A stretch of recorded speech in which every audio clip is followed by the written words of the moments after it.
Sekube nokuqhuma okusabisayo edolobheni eGoli kwalimala Umgwaqo U-Bree omatasa kakhulu kulelidolobha. Kusolakala ukuthi lokuqhuma kungenzeka ukuthi kuqhamuke emapayipini egesi ahamba phansi kwedolobha. Ngokusho kwe-group ka-WhatsApp efaka abosizo oluphuthumayo nodokotela, kuzokuba ingozi ukuba kule ndawo njengamanje, kanti baxwayisa umphakathi ukuba uqaphele ungasondeli kule ndawo. Ngokwemfanekiso yamavidiyo esabalele ezinkundleni zokuxhumana, kubonakala umgwaqo U-Bree ucekeleke phansi ngendlela yesimanga, ezinye izimoto zibambeke kuwona kanti ezinye ziphendukile.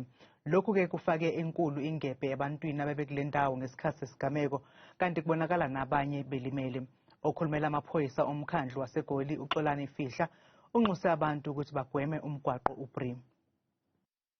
At the present moment, from the information we've received and from what we've seen on the videos that are making rounds on social media, is that supposedly an underground gas explosion that happened on Bree Street in the Johannesburg CBD. And unfortunately, the road has collapsed at the present moment. We do have emergency management services personnel and the Metro Police on scene. And from what we've assessed is that there's plus minus 20 minibus taxis which are caught in the road, which has just collapsed. And we're also assessing to see if there are any injuries, but at the present moment we can't confirm regarding the injuries.